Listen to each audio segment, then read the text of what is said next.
Okay, then I'm going to give it over to Paul and Bill, and we are simply participating. Paul has directions on when he would like me to speak, etc., but it's Paul's class as host, and Bill is the guest, and we're participating, and we're going to have a great discussion about the future of education.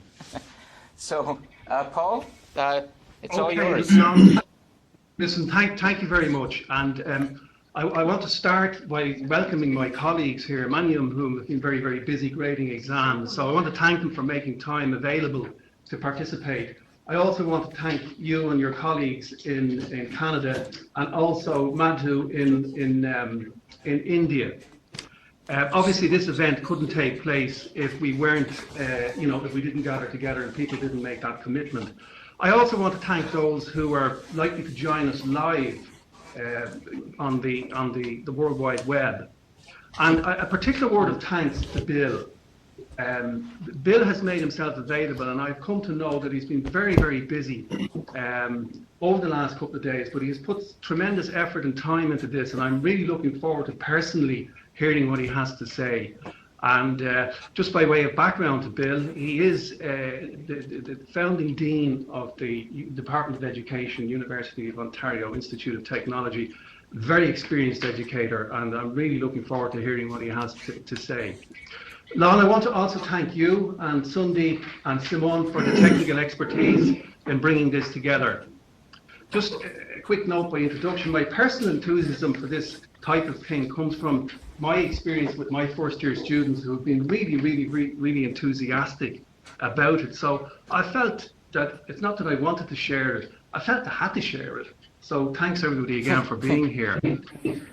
I suppose just to focus on what do we want to achieve, given that we're putting this time into it. First of all, to have an immersive learning event that familiarises you with the global class concept, and hopefully it might encourage you to embrace it in your own teaching. Also to have some fun, I guess, share knowledge and build contacts, and provide participants with some ideas you might incorporate in your own teaching practice, because it is becoming challenging with engaging students, and hopefully we'll be able to share some ideas. There will be a short online exit survey at the end. It should take you less than a minute. You should be able to do it on your phone. You'll be able to photograph a QR code, and it should bring up the survey for you. So we'd really like to get your feedback on how you think it went. I suppose the structure of the session is quite straightforward. It's as per the lesson plan. We're doing introductions, and we'll do this introduction in a minute. Lon, you'll give us a little talk on the global class concept, and then we're into the meat of the session, which will be led by Bill, an interactive session. It will be a very good and interesting session. Then we will wrap up and then have the survey. I suggest in terms of moving forward that there are too many people to have individual introductions to, so I suggest along that maybe myself, yourself in Canada, and Matthew might give some little introductions to the class, to the location and the college, etc. Just by way of a short introduction, conscious of the need to stay on time and to get understood. To action. Yep. Will I start with Blanchardstown? Yeah, go ahead, Paul, please. Okay. So again, just for the benefit of listeners, the Institute of Technology in Blanchardstown, or ITB as we refer to it, is located in the northwest of Dublin. Interestingly, it's in the fastest growing area of Western Europe. 40% of the population are non-national. Many of those people who are not native Irish come from either Africa or Eastern Europe. The college was founded itself in 1999, and it currently has about 3,000 students, full-time and part-time. It offers a range of courses including engineering, business, sport, horticulture, social care, and early childhood education. We've also started developing some new courses around digital marketing. So the big agenda item for us is that we're now merging, or we plan to merge with two other colleges in Ireland, the Dublin Institute of Technology and the Institute of Technology in Tallaght, and that will form the Technological University for Dublin. So that's Blanchardstown. Do you want to talk about Durham?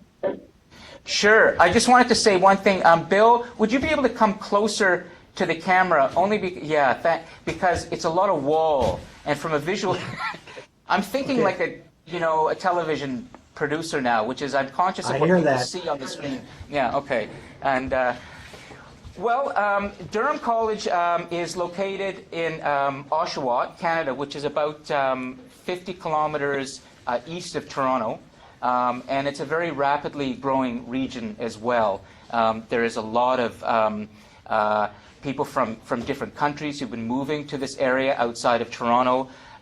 We share a campus with the University of Ontario Institute of Technology, and so kind of the idea of hybrid education, a combination of college and university, is very important. And we probably have about 45,000 students on campus. And as you can see from my students here, it's very diverse and it's very global. And we're doing a real push at our college to serve the global mindset of students in much more creative and sophisticated ways.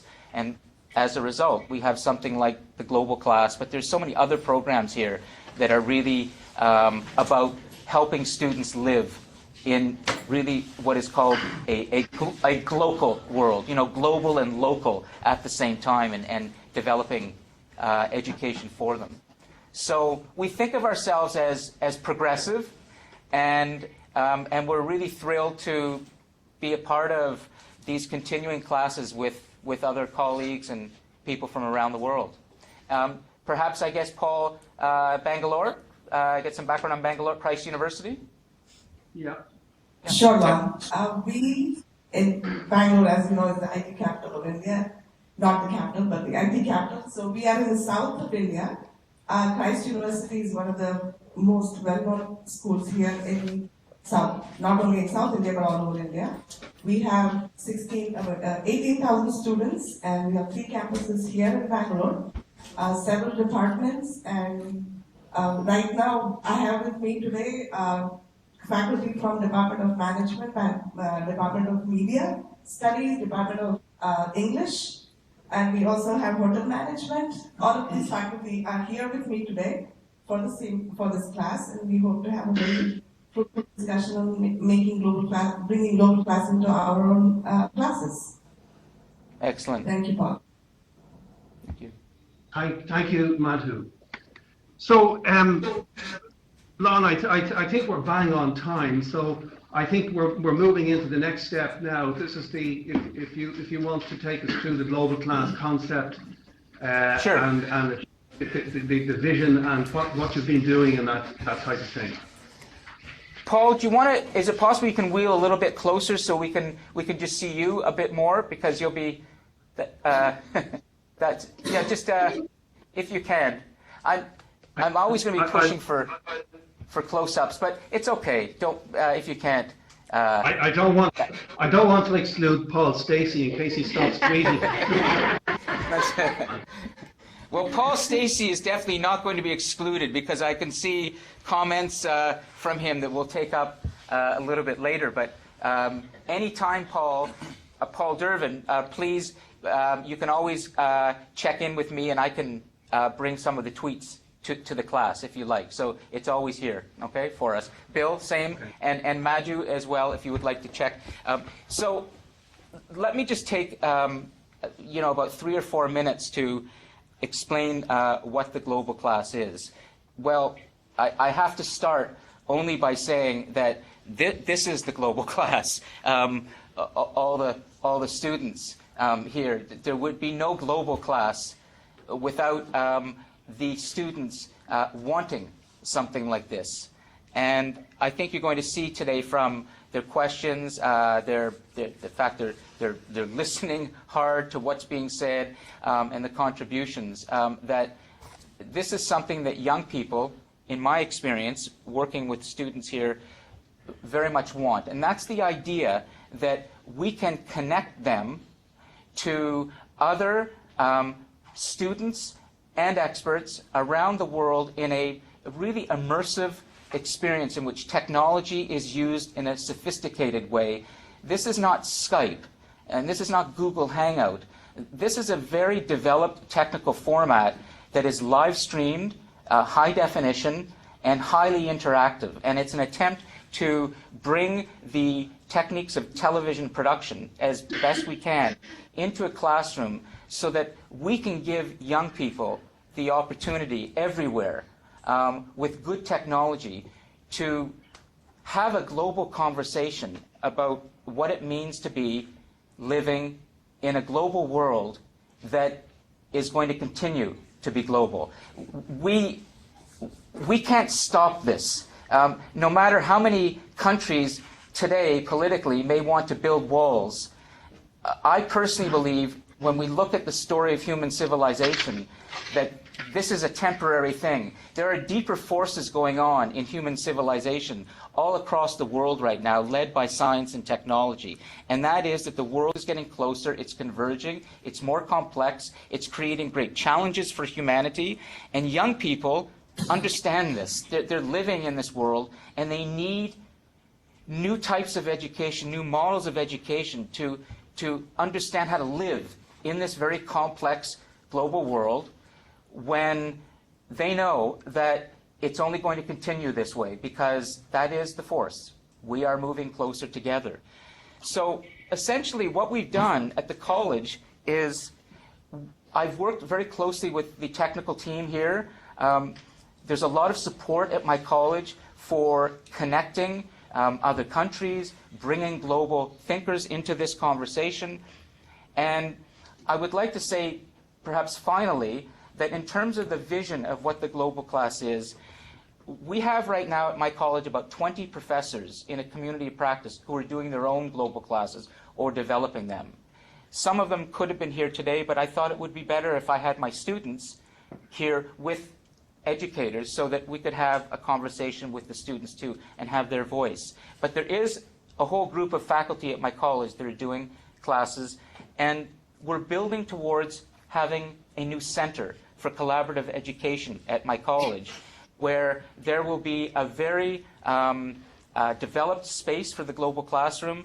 We're planning on having a large interactive video wall there where students can come in and interact with other countries in a much more fluid way. And we're really thrilled to be developing these kinds of centers and programs that allow students now, give them the chance to really engage in this global conversation at a time when we really need this kind of deep dialogue about how we're going to live together on one planet. So that's the idea. That's the big idea of the global class, that we're not going backwards. We're going forwards in a converged world, and students need these kinds of new models of education to help them succeed. So am I out of time, or am I in time, Paul? Is it okay? You're well within time, Lon, and thank you very Okay. much for that synopsis of what you're doing there. And I've actually seen the plans for the Centre for Collaborative Education, and it's not pie in the sky. This is real stuff. This is happening. Absolutely. Yeah. Yeah. So thanks very much for that, Lon. So look, without further ado, I think we should hand over to Bill, and let's hear from Bill. And I'm looking forward to the session for the next hour or so. Great. Good morning, good afternoon, good evening. Welcome. That's right. Mila Welcome, Falcha. Bill. Hi. Mila Falcha. Namaste. Oh. Oh, Can we bring up the slides? Sure. Okay, so Sandeep, yeah. So just, you'll see the slides come up, and the screen's going to kind of shrink a little bit, and then we'll come back to full. Okay. So does everyone, Bill, you can carry on. Okay. Our focus today is the creation of interactive classes, the possibilities and challenges in doing that. Sorry, I'm getting an echo back from microphones in the rooms. Is it? Okay. Yeah, usually we have someone monitoring this. Okay, keep going. Bill, keep going. And Okay. let's see. We have someone monitoring this, so go ahead. Who? Okay. Simon, are you monitoring the audio levels? We have a. Okay. So. All right, just a second. Then, hold on, because normally it's not a problem. We have someone in our bridge who's kind of watching the audio levels, so we can leave all of our microphones open instead of muting. That way, if someone has a question, they can just spontaneously ask. But why don't we, just to be safe right now, no, go ahead, Bill. Go ahead, keep Okay. going, and I'll let you know if there's a problem. Yeah, okay, this sounds better already.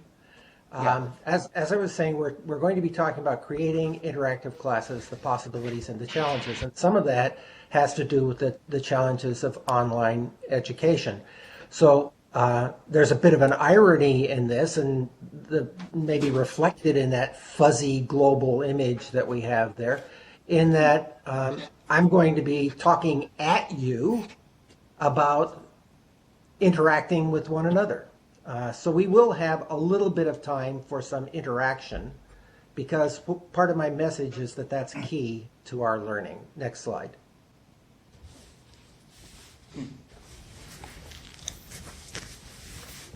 Okay, so this is just an overview of what I'm going to try to deal with today. I want to try to give a big picture that will lead to 21st century education.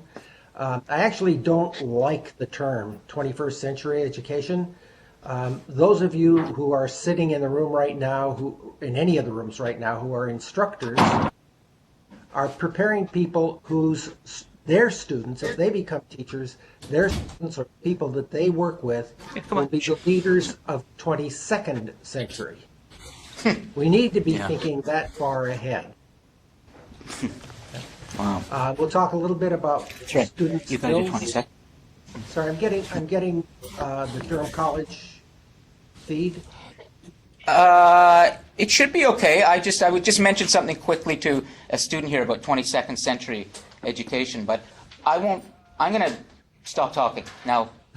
Go ahead. Okay. That would help. Go ahead. Okay, so I'll also talk a little bit about emerging student skills, about our changing views of what constitutes learning. I'm going to talk a little bit about something I'm calling shake, rattle, and roll, and then we'll talk a little bit about impact of technology developments. Next slide.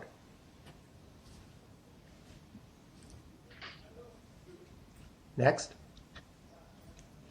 Okay, so if we look back at the history of education, you look back far enough to ancient times, agricultural times, pre-agricultural times, the principal way of learning is what's illustrated here. Some sort of apprenticeship, some involvement of a learner with a master, no deliberate real focus on teaching.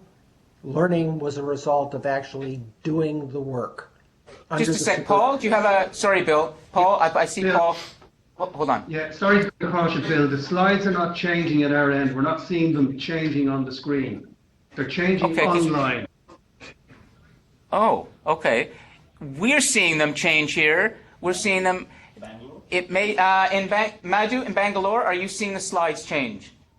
Yeah, no problem. It may be something to do with Europe. It's a European problem here. Sorry. It's a European problem. Can you... we're... just so that we don't get too slowed down with trying to fix these things, can you follow it on the live stream for the change, at least so you can see the different slides? Because it may be a fix, a bigger fix you have to do that's internal within European something. Just latency. Latency. It might be latency? Okay. Do you see the slides? Do you see the new slide now, Paul? Does it say We're only ancient? seeing the first slide. Okay. Okay, there's a latency issue in Ireland today, so I'm gonna have to just if you could go from the live stream and follow it from the live stream, because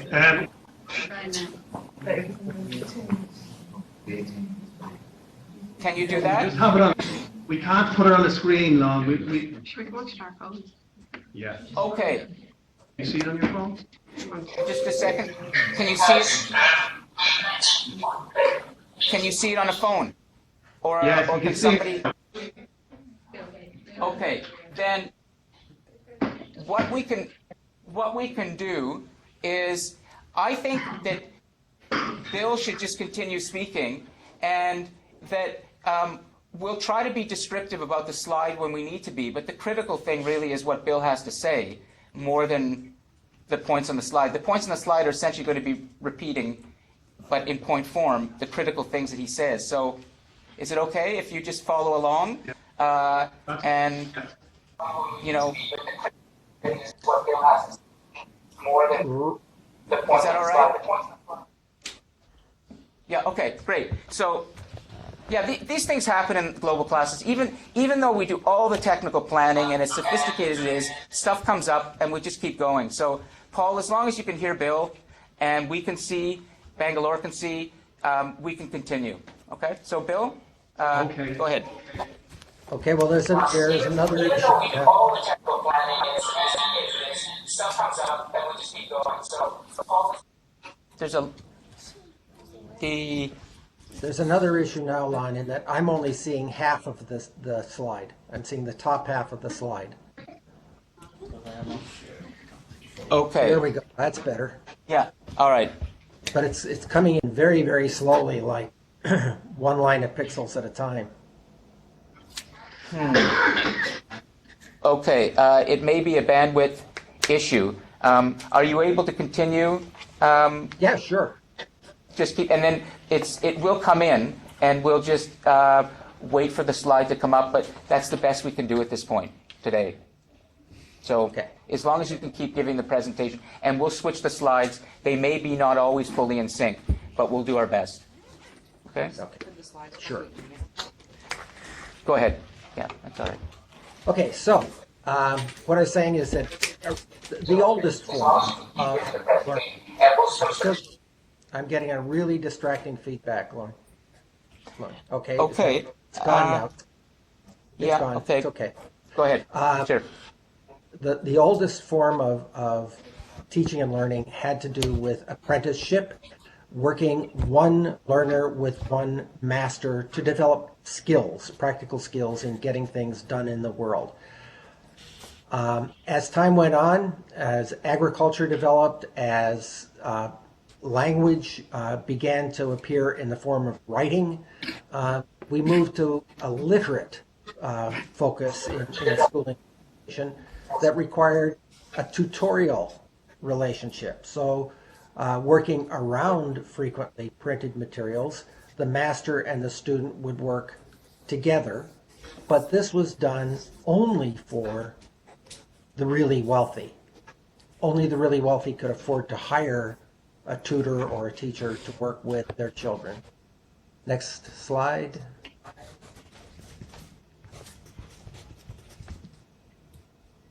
In and around the middle of the 19th century, we began to see a demand for education for larger numbers of people. At first, this was motivated by the desire to have everyone be able to read the Bible, in North America particularly. That impetus continued through the 19th century, and we began to get larger and larger numbers of students working with individual teachers. So it wasn't a tutorial relationship anymore. This is the age of the one class school, the everybody together, all ages, all genders, everybody in one room, studying all subjects. And that's a lot of that stayed in much of North America, even through the middle of the 20th century. And in some places in the world, it's still the norm. So next screen.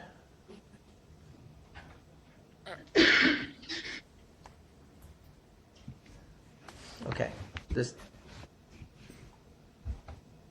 is actually still the same screen. It's just another image. Okay. So we moved it. Okay, so if you were to look in elementary school classroom in North America and some parts of Europe and some parts of the rest of the world, sometimes today you would find a different form of structure for the classroom. This different form is portrayed here. The images we were looking at before, with all of the people lined up in nice, neat rows, or seated in desks in nice little matrices, was meant to serve the needs of large-scale education, as is this. But the demands for that kind of education came largely from the industrial world. If you saw the little video that's attached to the materials for today, the resources for today, that video portrays what classrooms were like in the 1920s. A bunch of people sitting in rows, raising their hands to speak, not dissimilar to what we have today, except we're crowded around. We're not in nice, neat rows here today. And the point of the video is that really hasn't changed. It shows images from the 1920s and images from today. But what I'm trying to make with this picture is that today is when things are actually beginning to change. As we move away from the industrial age and into the information age, beginning in the middle of the 1980s and moving forward, we get much more demand from the corporate world for changes in education. The video that you see makes the point that all those neat rows, all of that raising of hands had a lot to do with compliance, order, preparing people to fit into an industrial role. So education for the masses was education to be a cog in the industrial wheel. You needed just enough information to work, and you needed to learn a whole set of compliance behaviors, showing up on time, speaking respectfully, not speaking out of turn, doing your part. It had much more to do, the argument is, with maintaining social order in factories than it had to do with educating the minds of the individual. So back in the 1920s and 1930s, educational reformers like John Dewey were saying, no, this is not what education is about. But it took until the 1980s for the corporate world to begin to see a need for something different. As the information age came upon us, the corporate world started to say, well, wait. No, we don't need people who simply know that 5 times 4 is 20. We need people to ask questions like, why do we calculate 5 times 4 the way we do? How is it that when we divide by a negative number, we get a different value than if we divide by a positive number? What do you mean when you say that whales are endangered? How did that happen? We need people who, in large numbers, people who ask questions, people who gather information for themselves, people who have skills in analyzing that, people who can write clearly and succinctly and persuasively. The corporate world began to say, we need large numbers of people who can work with information and who can challenge authority in respectful, productive ways. Next slide.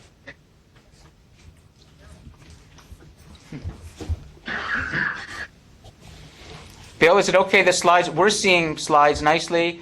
Yeah. Paul, It's still? It's We're okay. not changing. All right. We'll adjust that after the class, but at least the content that Bill is saying is clear. Everyone can hear. This is the critical part. Yeah. Okay. Good. Go ahead. Okay, Bill. so if we move from the mid 1980s to now, we're seeing a lot of differences happening. We have this global class with people learning together online from all around the world. We have something called maker spaces, in which the focus is on learning through actually building things. Those things could be objects, they could be documents, they could be arguments, they could be all sorts of things, but it's people working together to create something. And that's becoming an important piece of how we view future education. Happens a lot in engineering education and has for a very long time. And in fact, it goes back to some extent to the ancient apprenticeship model, except that instead of learning from the master, we are learning from one another.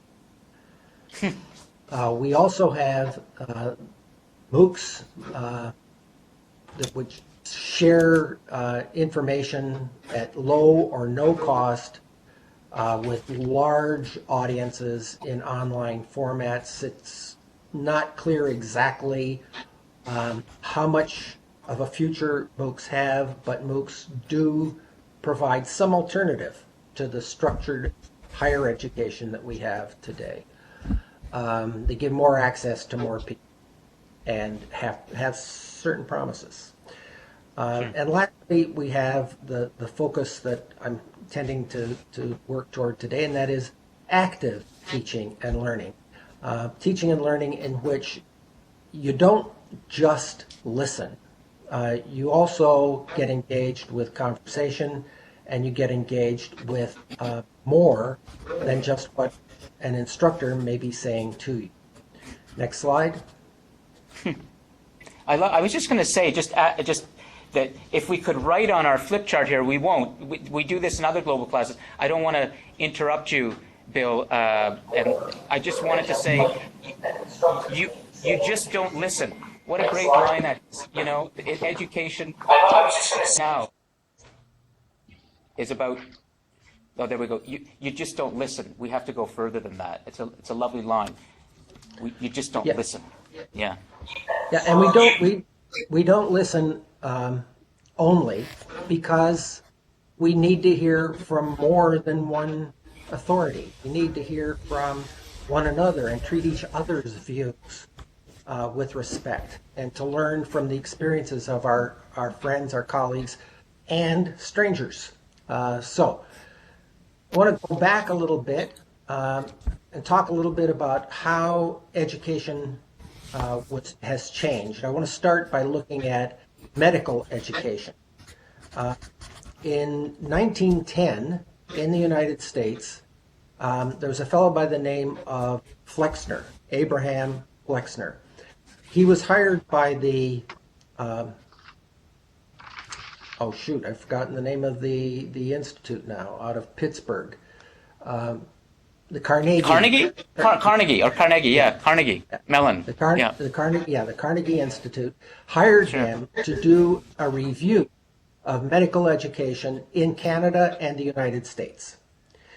And his review was scathing. He said there are too many medical schools. The medical schools operate on a for-profit basis, and so they take as many students as they can get, regardless of their qualifications. The instructors frequently lack experience in the sciences or knowledge in the sciences.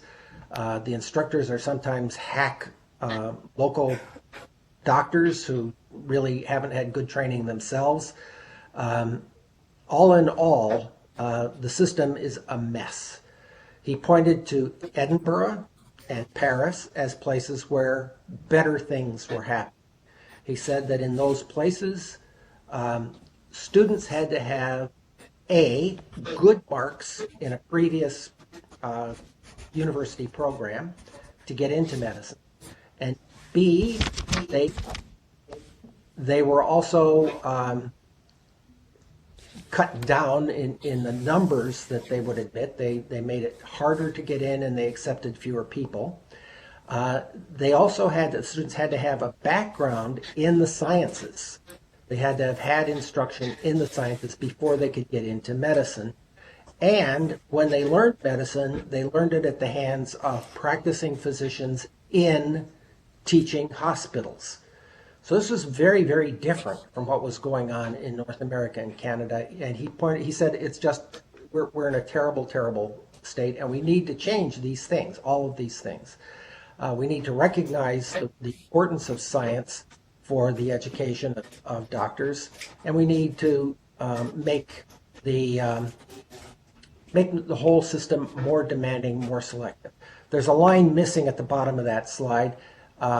It's just not showing up on the screen that says, also, new tools were becoming available. I don't want to take the time to go through that in detail right now. Oh, there it is. Okay. But I was showing Lon last week a list of all the things that were developed during the period like 1900 to 1920, stethoscopes and thermometers and sphygmomanometers and all kinds of new tools for the work of physicians were becoming available. So Flexner was saying, we're at a point where we can make a big difference. What we need for that difference to happen is for doctors, practicing doctors, to take up the challenge that they will be physicians who are practicing in line with the best evidence available. They needed an evidence-based practice. Physicians did take up that challenge, so that in the 20th century, we went from the kind of desperate situation that I described just a moment ago to being able to outline the entire human genome, to having concepts and practices like nuclear medicine and scanning devices that let us see inside the body without opening the body, so that we now can study the brain as it works. This is all the achievements in the sciences in the 20th century. It's amazing. Next slide. Actually, next part of this slide. Yeah, you're comparing it now to what we need to do now. Right. Go back to what Flexner was. Sure, go ahead. So where are we now in the 21st century with education? Not with medicine, but with education. Well, we've had 100 years of research on teaching and learning by psychologists and sociologists and political scientists and economists. We have those new tools from neuroscience for studying the brain. We're getting whole new understandings of learning based on rigorous study of human beings and human learning. Also, at least in North America, we have a teacher surplus. Too many teachers are getting into the system. The system is, particularly in the U.S., not very demanding about who gets into it, similar to what was happening with medicine 100 years ago. As I was saying, there's a whole new area of research into neuroscience, which gives us, for the first time in human history, the opportunity to see how the brain functions. When we receive information, what happens inside the brain? When we choose to act, what connections are made by what parts of the brain?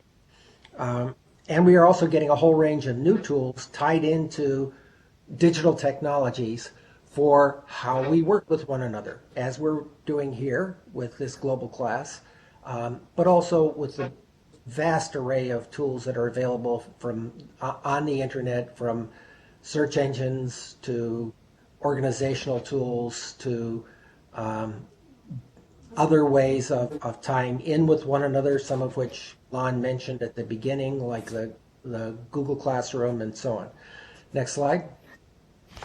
Bill, can I just add one thing, just to stop for a second? Absolutely, absolutely. Okay, and Paul, just one of the things that makes the global classes really work, and I think that speaks to the evolution of education that you're explaining so well, is the idea that interaction and engagement, this kind of engagement we have in the global class, is very critical for this new kind of human learning, new type of education. I wondered if we could just stop for a second, and would it be possible for me to ask even my students if they would like to just sort of comment briefly on anything you've said, and perhaps in Dublin as well, or in Blanchardstown and Bangalore, and then we could come back to the next slide? Or do you want to go right to the end?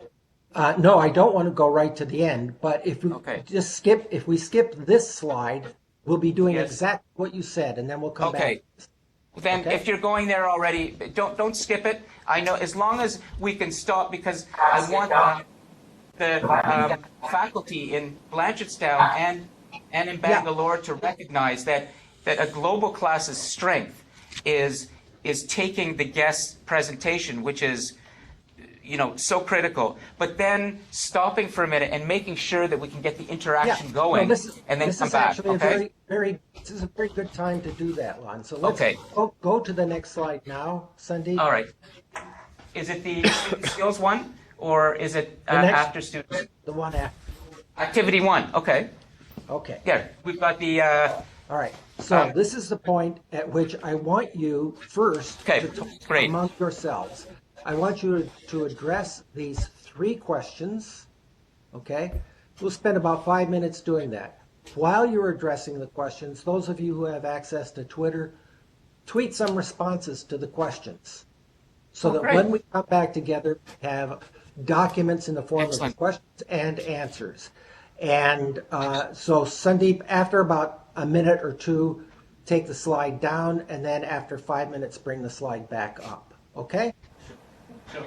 And just so I'm clear as well, we're all going to mute. So each location will mute. We'll have a discussion among ourselves. There will be then the live stream portion going on where the tweets can come in based on what the live stream viewers are seeing on the slide. We can take those up afterwards. But in each location, we'll take just a few minutes to get the discussion. Then we'll take it up together in a few minutes. Is that correct? Bingo. That's Bill? exactly Yeah, right. great. Okay, let's do it. All right, thanks. Okay, so.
but not really good at asking. So the active learning is introduced. Yeah, I know.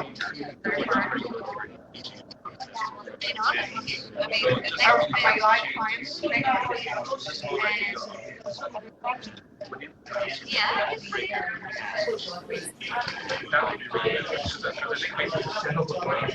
Yeah, exactly. Yeah, just engage with the Anybody else? I would like to pick up the change the way I do that.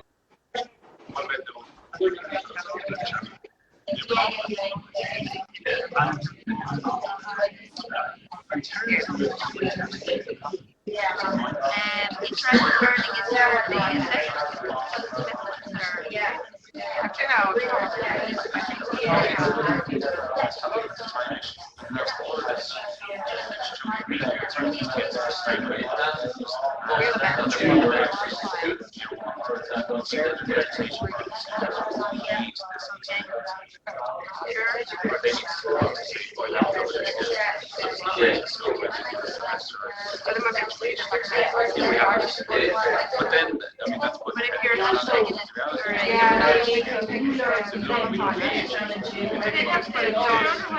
We actually don't.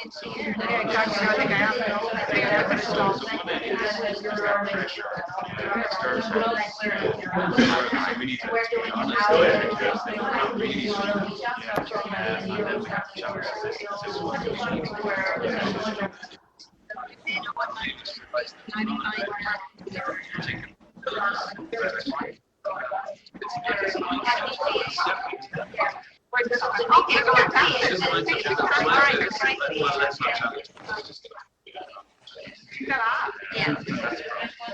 Anybody else doing this?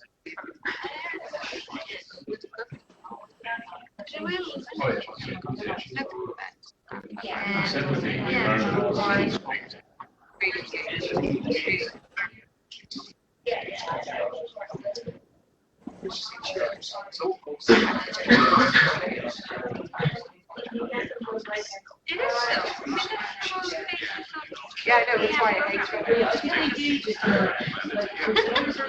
Yeah, look at you look, should we look at that? Okay, Sandeep, if you're hearing me, this would be the time to put the slide back. I have no idea, literally no idea.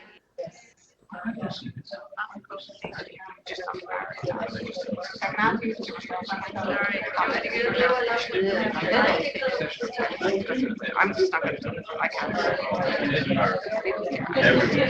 You just get played.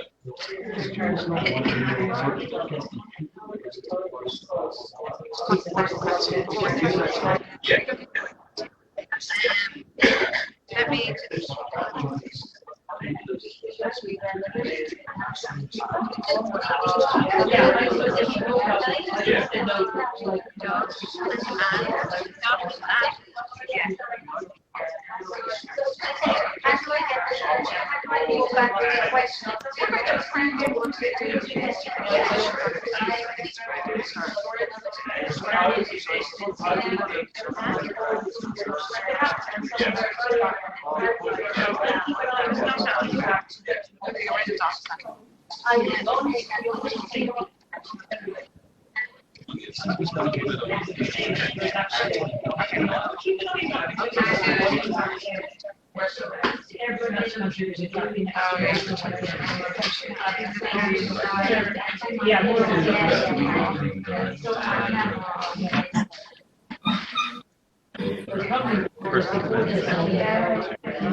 Okay, so we're back. Great.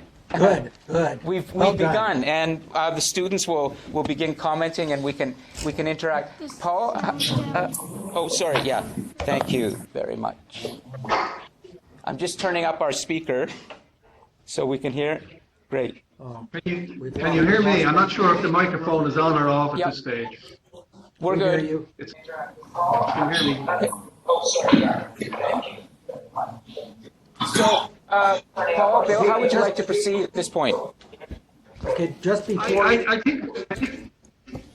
I think what we should do, Lon, is just maybe get some feedback, throw it out in each location. Maybe one or two groups can offer some comments, and maybe Bill can listen and then comment on it. So we'll start here at this end, and I'll throw it open to my colleagues, not to hog the time. Just in terms of the first question, does anyone, not even in taking them in strict order of the questions, does anyone want to comment on your discussions?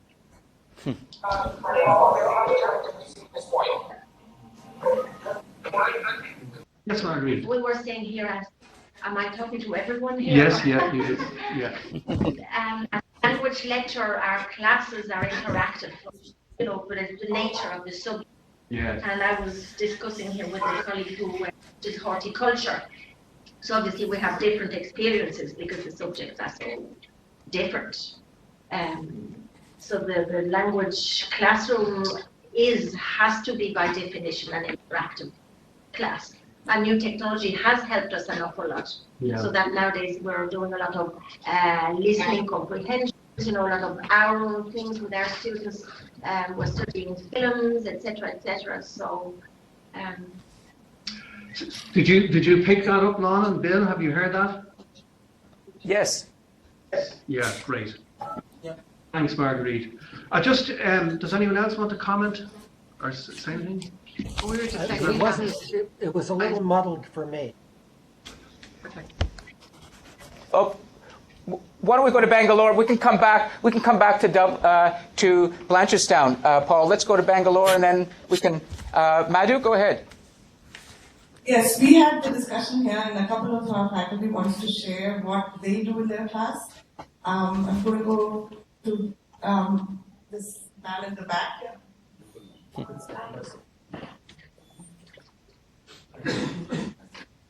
Right. So one of the things that has worked in my own class is changing the idea of a classroom space as such. So when we move them out of the classroom like we understand it and give them more space in terms of how we work with our seating arrangements. So I've taken them outside class to different places within the university and change the kind of seating arrangements that we have, because here what we have is more of a teacher-centered sort of a seating arrangement where the teacher is at the front of the classroom and then you have rows. So one of the things that we can do is rethink the way we think about classroom spaces, because any space can become a classroom space. So that's one of the things. The other is also in terms of the kind of interactions they've had over other mediums such as Google Classrooms. So when we take subjects that are more theoretical and we want them to look into discussions, these can be posted on Google Classrooms and there could be interactions even after the set classroom hours. So I think giving them that flexibility would increase interaction. What it also does is we have a lot of learners who are not very comfortable opening up in the classroom itself. So when we move them from zones that are more restricted in terms of space, they also feel a sense of comfort. So they actually are more open to sharing their views. So I think that kind of interactiveness or interactive sessions are more helpful. So as teachers, we understood the term teacher as facilitators, and we've said that we raise questions. The answers need to come from them, the interactions, the interpretations come from them more easily when we change the idea of what we look at as a classroom space. So that's something that's really worked with my classes. Thank you. Excellent. Thank Go ahead. very Yeah, is there much. somebody else?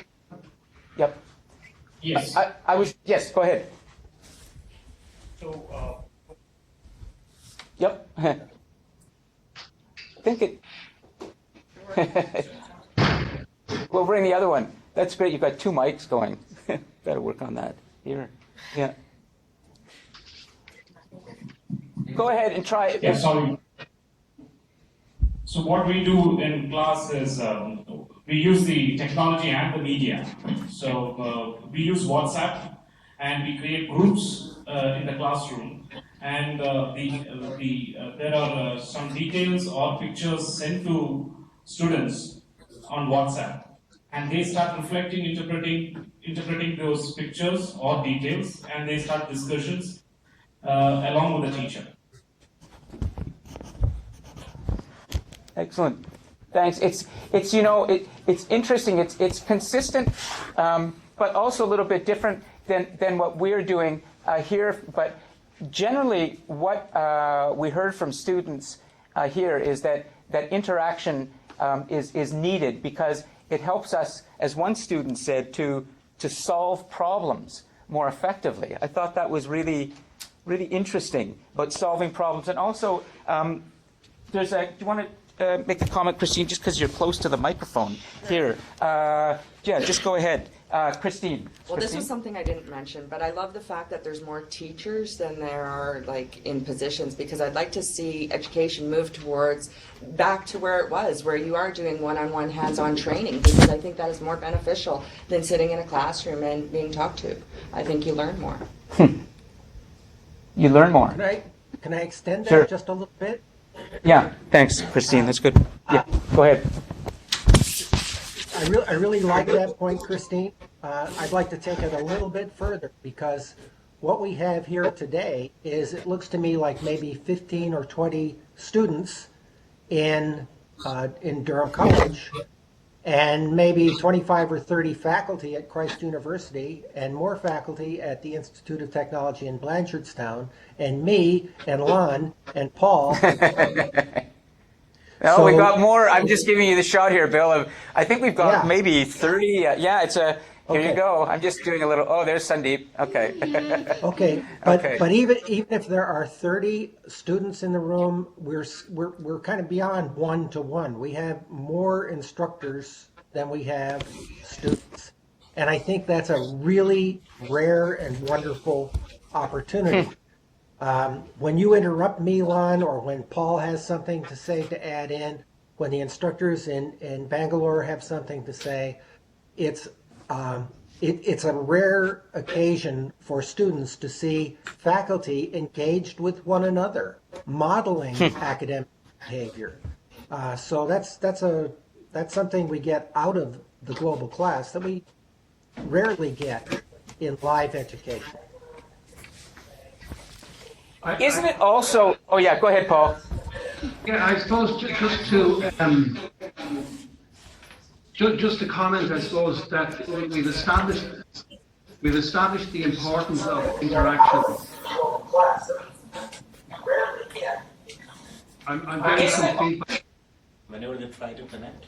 Yeah, but also is okay. Go ahead, Paul.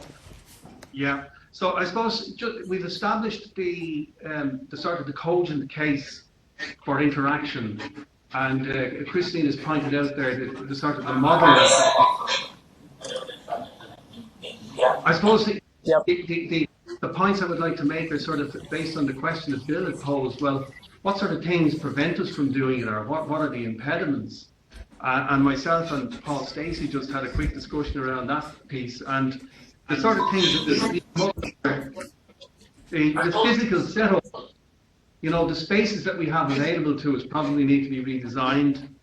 We also felt that there was time pressure, that you have maybe 12 or 13 weeks in a semester to deliver a course with specific learning outcomes, and your focus tends to be to try how can I reach those. So you're looking for the shortest path to getting those done, so that you can tick the box and say I've achieved the learning outcomes. So time is a big pressure on staff in terms of trying to move to that new model.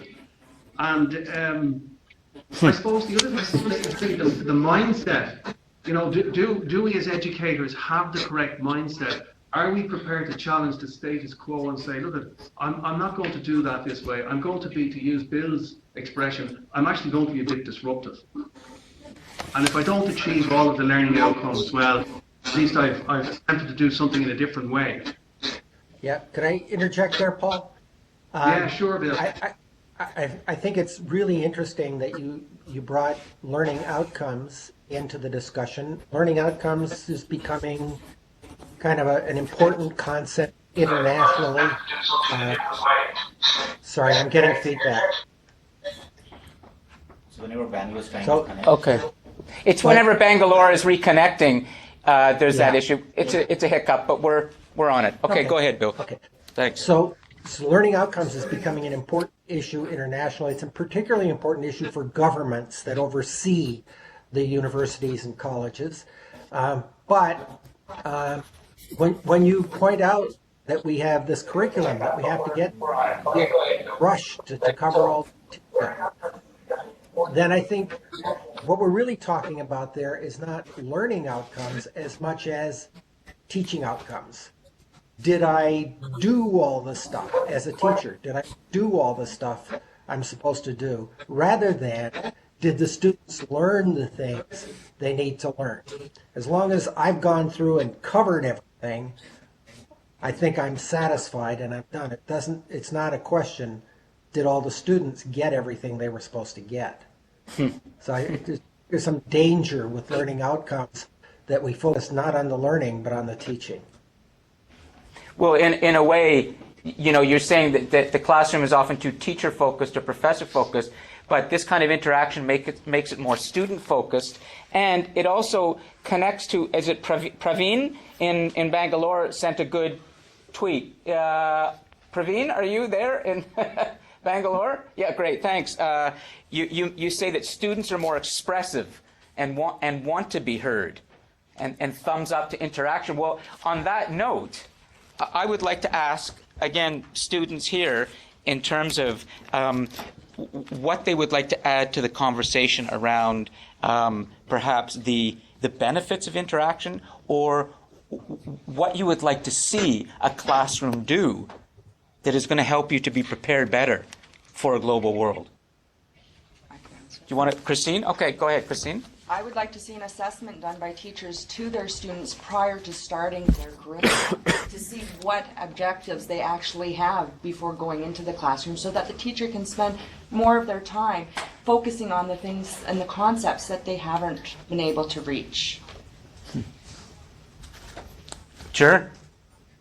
And also, yeah, thumbs up. I was going to say, too, that isn't a very big thing here, Bill, and in Blanchardstown, please, if there are any faculty there who'd like to contribute, and in Bangalore, that what you're saying is that it's very important that we develop critical thinkers in a classroom, that we develop problem solvers. It's not about just putting information into a student's head passively. They take notes and then they repeat it back to us on quizzes and exams, etc. But we're actually, through interaction, helping students to develop a much more critical skill that's going to help them in all of their life, and that is how to think and how to solve problems, how to create and how to engage with people. Like that's fundamental, isn't it? Yeah, it is fundamental, and it's very much what we're talking about today. And in fact, the fact that I do this, and that seems to have some communication that says, Christine, yeah, that was bang on, that was right. But one of the things that we're needing to understand better is that a lot of times the nonverbal language that's comfortable and familiar in any one culture might not mean the same thing in another culture. This is one. I don't recall where or what it means, but I know that thumbs up somewhere in the world is extremely offensive. We engage in that symbol all the time, but I realized as soon as I put my thumb up, I don't know if in Bangalore that's offensive. Okay, is it? No, good. Good. Thanks, Madhu. So, is there any? Go ahead, Bill. Is there anything you want to add? Or hold on, I'll just stop for 2 seconds because it's always so important to get the students' questions or responses. Christine has commented, and we can always count on Christine for good comments, for sure. Is there anything you would like to add for us as educators to help make the classroom more relevant to you? Because you've got a great audience here. We're working on it. More field trips. Yeah, more going out. But you're saying going out into the world, interacting with the world. Yes. Hands-on. Hands-on. Hands-on. Absolutely. Okay, well, we'll come back. Okay. Maggie, Question, I see. Yeah. Yes, go ahead. Yeah, just for your students, how do they view, the availability of external guests coming in to speak to them? when we have a guest speaker come in, like Bill, or you've had guest speakers in other classes, what do you think of that? Is it good? Did it work? Generally is something that can help improve the experience of learning? Oh, come over here so we can see you, okay? Because you're right. Come and sit. Here, we have a student coming in. We're going to bring her. Go ahead and they can please sit right there. And okay, go ahead. You are live to the world. Okay. Wow. Well, I think that it gives a fresh perspective, and it also gives not only a fresh perspective, but I don't know, like the way certain teachers teach, other teachers don't teach the same way. So it not only gives you their opinion, but their way of delivering that opinion. A guest speaker. Mm-hmm. What about the practical end of it? This is a person who's out there working in the world as opposed to in the so-called ivory tower. Yeah, they can give you like their firsthand experience rather than like something they've read off a book. Yeah, sure. Yeah. Great. No, say, what's your name? Catherine. Catherine. Thank you, Catherine. Anybody want? I noticed in Bangalore that you had a microphone. Did you want to make a comment? Oh, turn your audio on. We can't hear you. Think it's gone off. There we go. It's on. It's on. Okay. Go ahead. Yeah. Two sort of experiments that I did with regard to making it more interactive was one of those was to keep the students just bare details about a particular subject and ask them to shoot questions. And based on the sort of question that they pose, the answers will come, and thereby their understanding of the area would be of a different kind. That was one experiment. The other is I started asking questions to them, and they have to come up with answers. So this sort of a questioning model prompted them to look at the subject from a different point of view rather than go the lecture mode or the talk and talk model. So technology, of course, has its own benefits and also its limitations. I am not someone who is a tech utopian at this stage, so I have my reservations about the tech-enabled interactions. But then within the classroom space itself, there could be a lot of other models of interaction that one could explore. Yeah, sure. Go ahead. I do have a little bit issues of these issues that we are talking about the critical understanding and critical thinking per se. In the classroom, it is itself is problematic because there are a lot of theories which we cannot explain in 1 day or 2 days. Time constraint is there too much because if you try to explain, for example, critical theory itself, it's very difficult to explain in 1 day and a very limited time frame. We are facing a lot of it because as the teachers we want to give a lot of ideas to them, but the problem is the limitations of time itself is again enemy for us because we cannot explain it, and then plus the student cannot interact properly also. It is a halfway done. It's like a half-baked kind of situations comes up when we are trying to create more interactive sessions. So this is one of the problems that we are facing.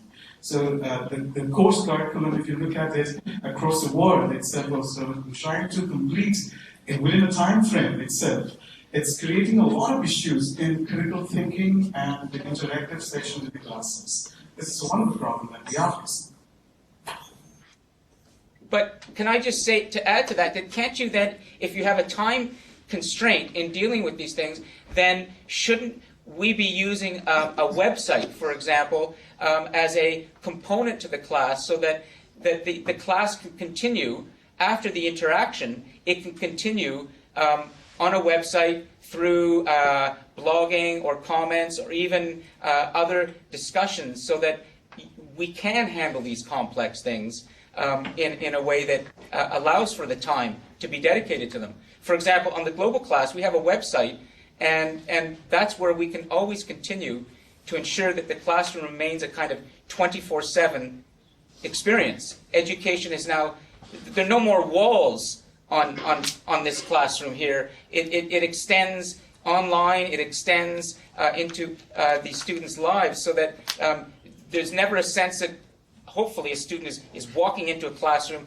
and leaving a classroom. This should just be a place, a discussion, where they can interact, but it doesn't mean that their education stops and ends here. We can use technology to keep it going in other ways to handle those complex things. Can you not do that in Bangalore? Yes, we should be doing that. That's a good idea. We should be starting to do that more often. And just one more to add to your own point. The students need to know where to look for information and not just Google it. Google is not their source at all the times. It has to be a specific place, that is instructed by us, so they know where to look for that information and not just search for it all over. Bill, I would like to know your opinion on this. Long. Well, hold on. I have a kind of a disagreement here. Just a second. Christine, go ahead. What I disagree with was the part about the student activating Google to find information. I think it's wonderful when anybody can go to any source anywhere in the world and find answers and not have to wait for an individual to say, yes, this is the right answer. It moves them along, right? It would be better if you have the website up and then you've already sourced out your information. But to leave somebody stranded with no information, I don't think. No. I'm not saying. Christine, to answer your question, I'm not saying ban Google. I'm saying that yes, they need to be directed where to go. They can Google if they want to, but not land up on Wikipedia and get everything from Wikipedia. That was my point. I mean, that's not the only source. There are several sources that you need to go to, and they should be told which are the sources that are better than the others. It should Absolutely. be told, no doubt about it, but they should be told where to go.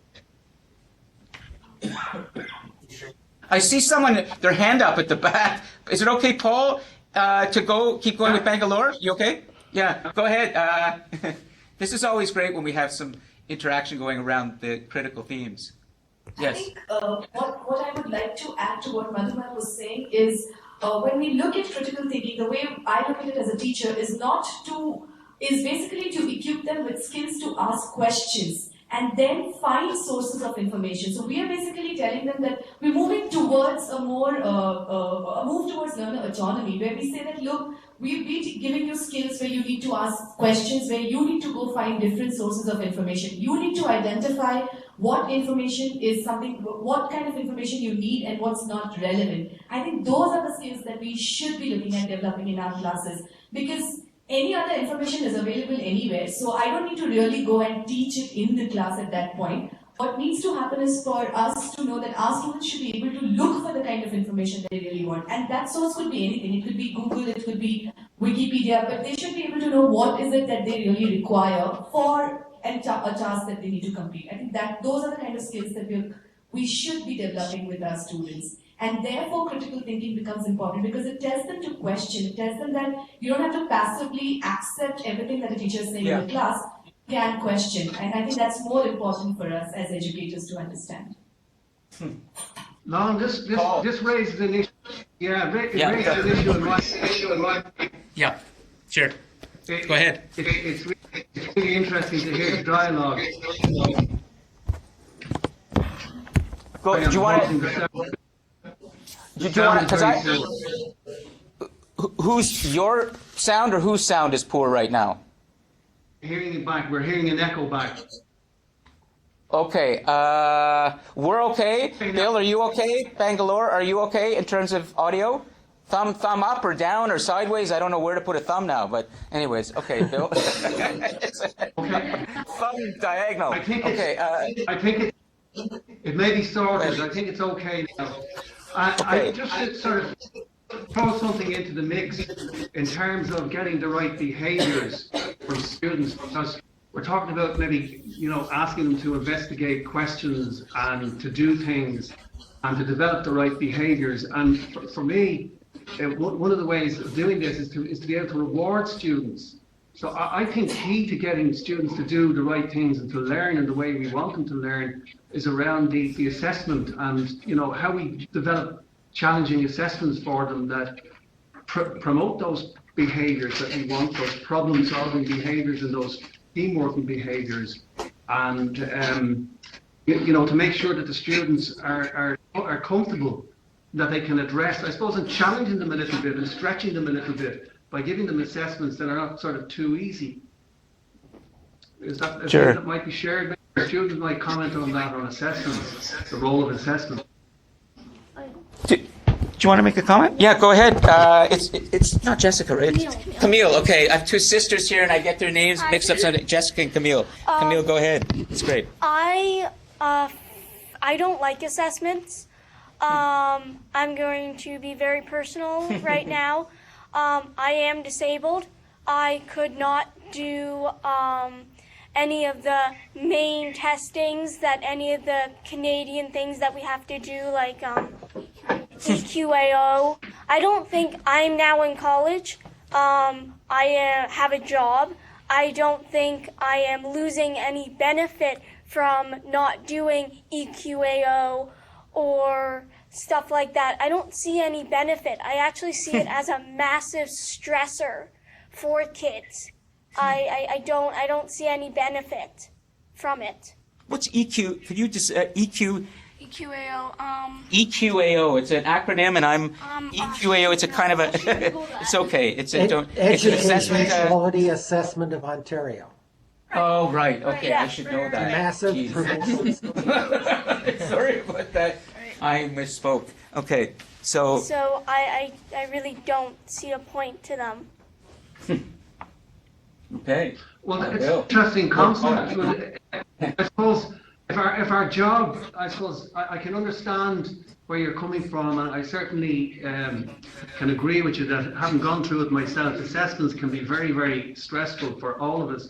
But how would we establish that for instance, if I'm training someone to be a pharmacist who's prescribing tablets, and if that person is not competent and prescribes tablets that are incorrect or have a detrimental effect, how can I ensure that that pharmacist is competent if I don't assess them?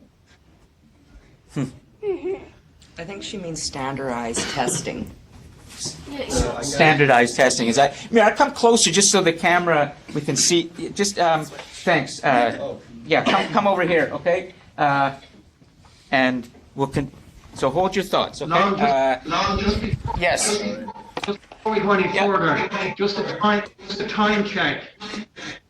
I know this is okay. Here's a built-in dilemma with global classes, which is, it usually takes time. Just for the faculty who are thinking of doing them, it can take time at the beginning to kind of get people comfortable, but that's a good time for the passive sort of part to listen and take in the new ideas. But I can tell you that there usually is a point, like now, where you're going to see a global class take off. And that is really the magic and power of this format, which is Bill has come in with his experience, his knowledge, his wisdom, and given us something to think about. Now, as we start to get more comfortable, we start to see this creation of learning take place in a way that I don't think we can do in other online forums quite this way. And I hope that you will see an advantage in this kind of interaction in your own programs, in the learning that can take place. So, Murat, do you want to go ahead? And then Paul will come back, okay?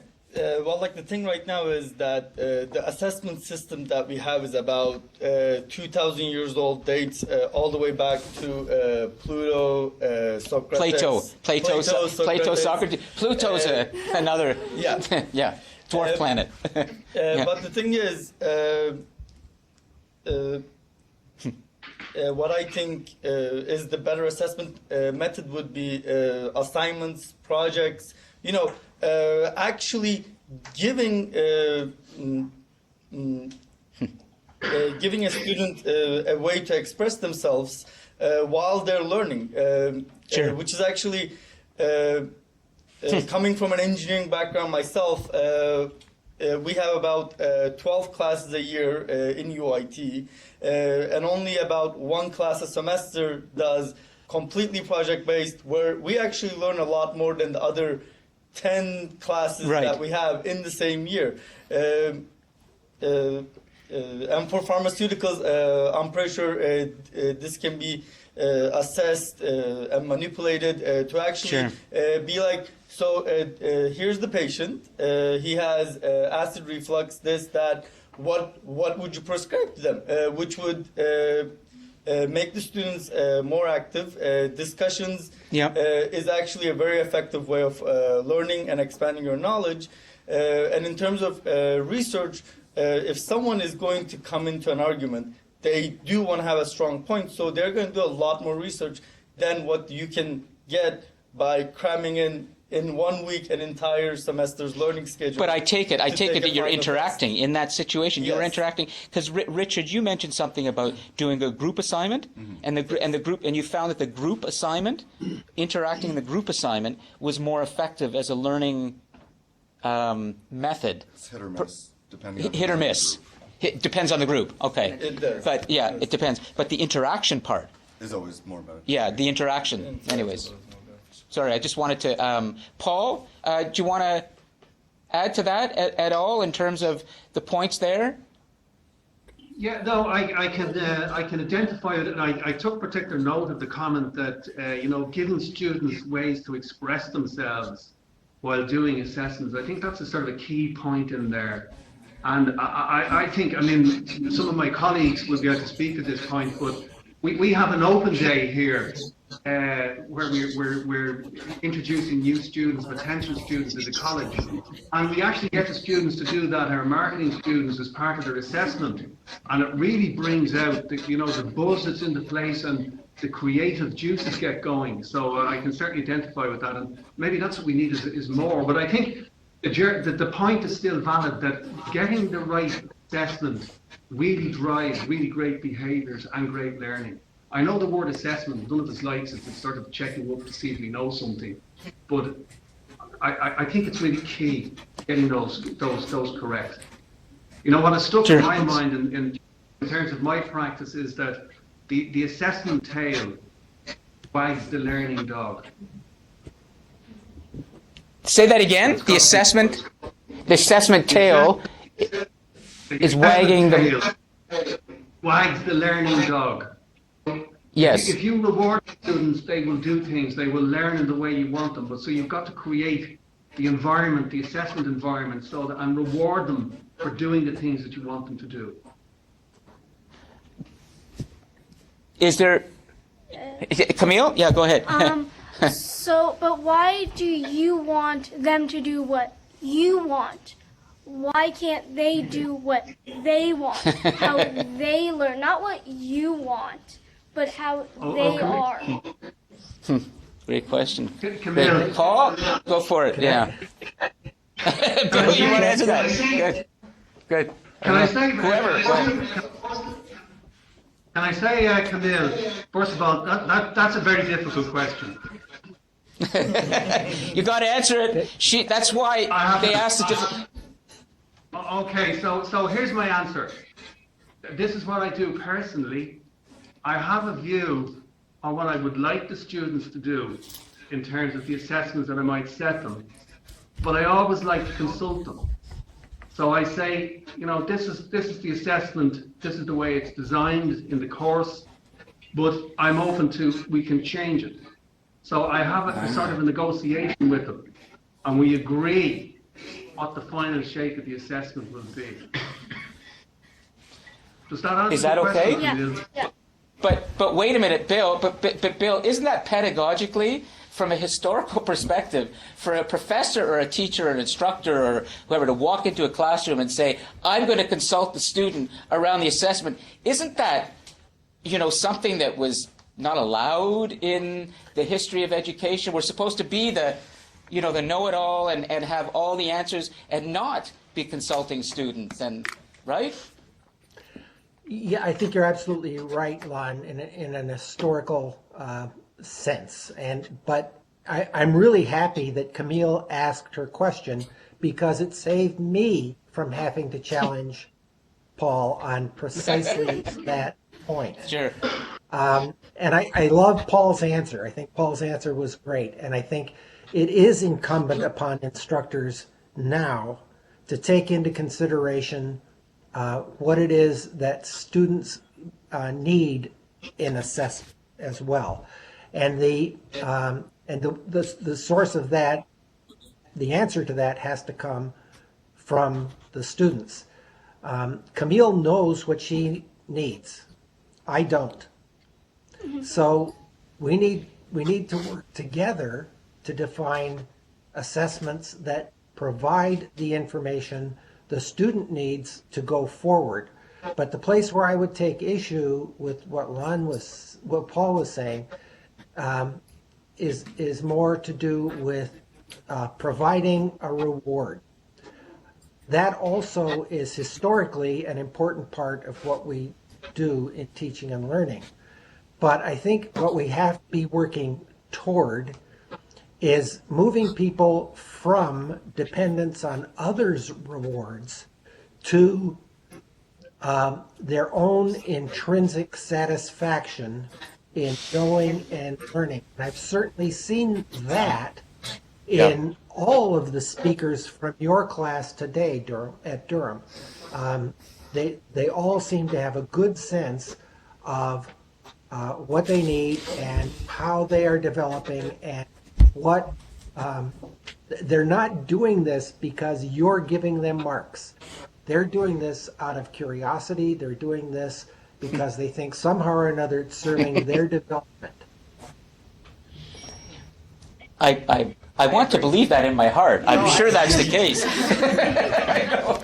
No, you're right. We talk about that. As one of my students said to me last night, my class met, graduate class in learning, and they had 2 videos that they were supposed to watch prior to the class of me talking about historical principles of learning, including behavioral systems that would be the kinds of reward system that Paul was talking about. And when we then discussed those, so it's kind of a flipped classroom where they get the content outside and then we talk about it inside. Yeah.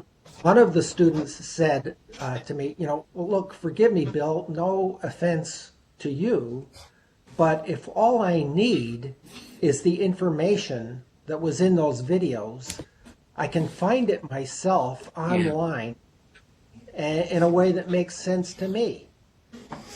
To which I said, exactly. I'm not here. That's why the video is outside the room. That's why the video is something you might not watch, because you can get the information somewhere else. Does that not mean, just as a final, because we are running out of time, if it means that Camille and Richard and Murat and Christine and others in this class can easily educate themselves online now, find what they need, what is the point of coming to a class? The point of coming to a class is first to understand, as one of the professors said in Bangalore, to know where to find the right information, what is true and what is fake, what's real and what isn't. And then in a classroom, a professor whose experience can help you develop those powers of discrimination and know how to separate the good information from the bad, but also interaction. This kind of interaction in a classroom you can't get by just clicking on a TED Talk. That's right. The interaction and as you're saying, the skills in making judgments about the information. This is why in the U.S. fake news is such a big issue. Even with my own experience and my own academic preparation, I have to look really hard at some of the information that I see coming to me or that I find online to know if it's real or not real, to understand the messages behind it. And that's an ongoing, constant struggle. And it's an ongoing, constant struggle that each and every one of us is going to have to engage in as we go forward. This is not something that we used to be able to say, look, scholars figure these things out and then they tell us. But we're past that.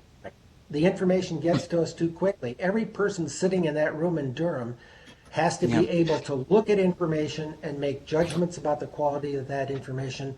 That's in the nature of being a citizen now. Wow. That's great, Bill. Paul, what do you say we should end on? I mean, it's always great to have the final words of a guest. What do you think? Go ahead.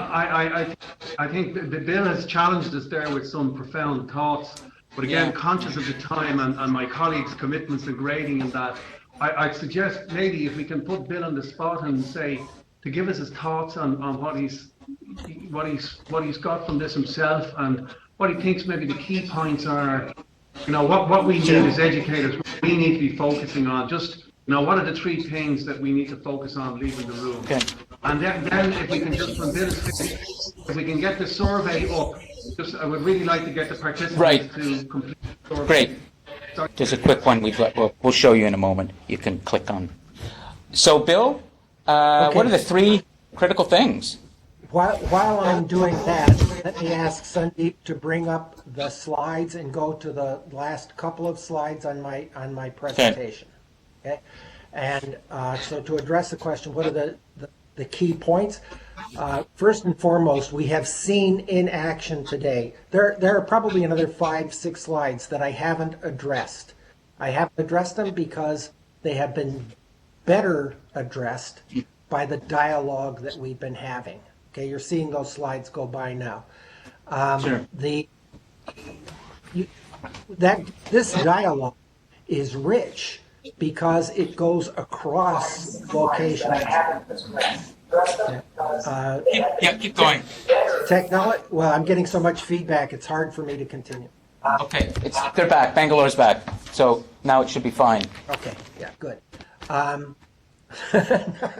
they're gone again. Okay. Keep going.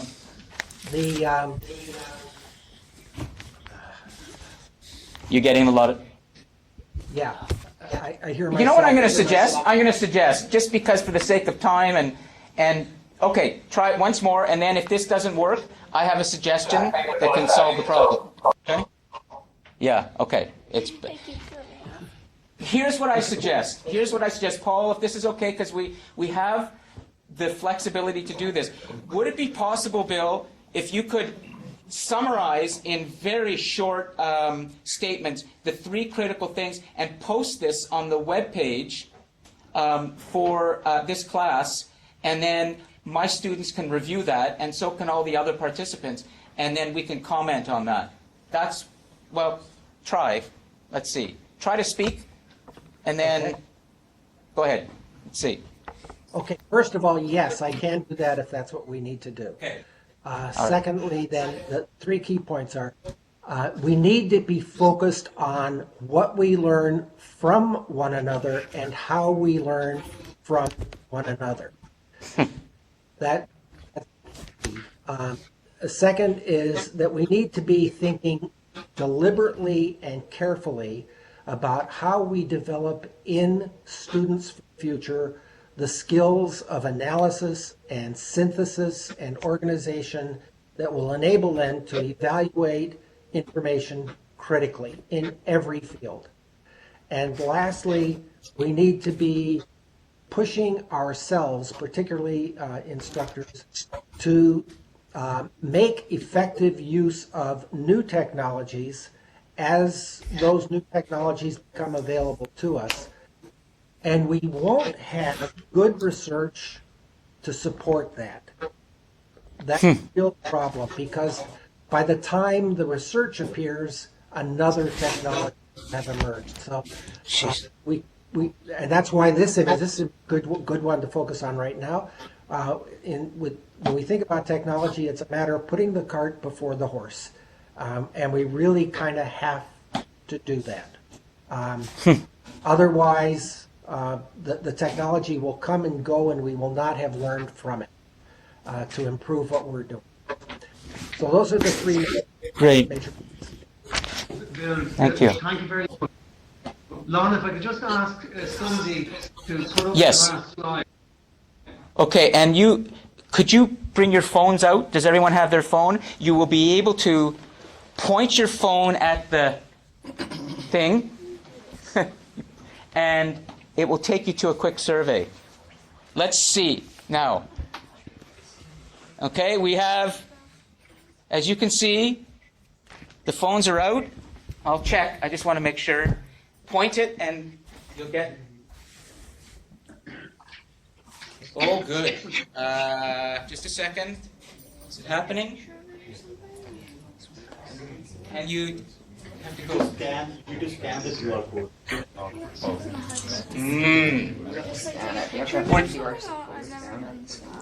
Which I don't have. Okay. There has to be there's an app. Yeah, there's an QR. Oh, I don't. QR. Let's see. In Bangalore, are you able to access? Raise a hand if you're able to access the survey. Okay, good. Here, has anyone got it? The QR? I just typed it. You just type in the URL. Oh, okay. Type in the URL. It's a little longer, but good, Paul. I'm glad you provided the URL as well as the image. So I even shortened it, Lon. Way to Okay, go. can I make one last little point?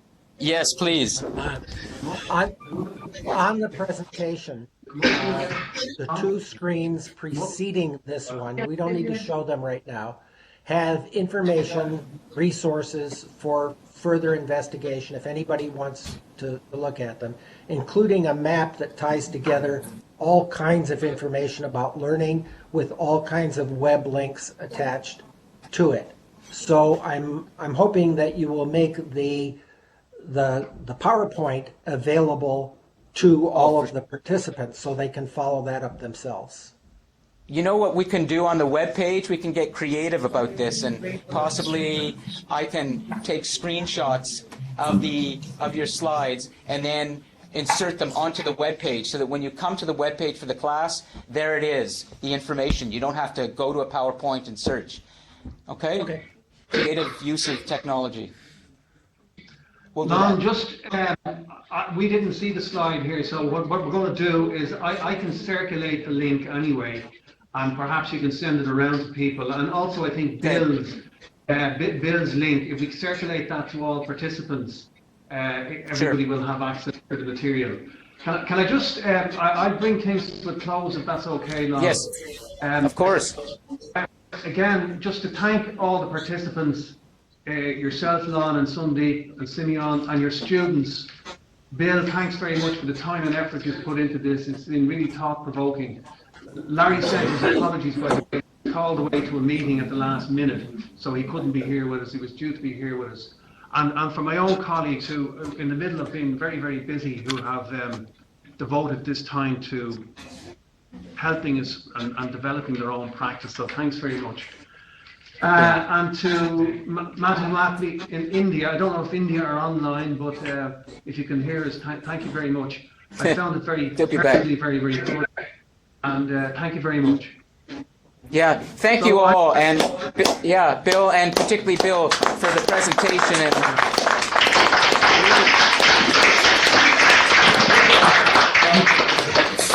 really putting it into historical context, the whole evolution of education, why we need to be changing the system. Okay, see you again in the global class, guys. Thanks, Lon. Bye-bye, Bill. Okay, bye. Okay, so finish up the survey. Yeah, mine did. And we are finished.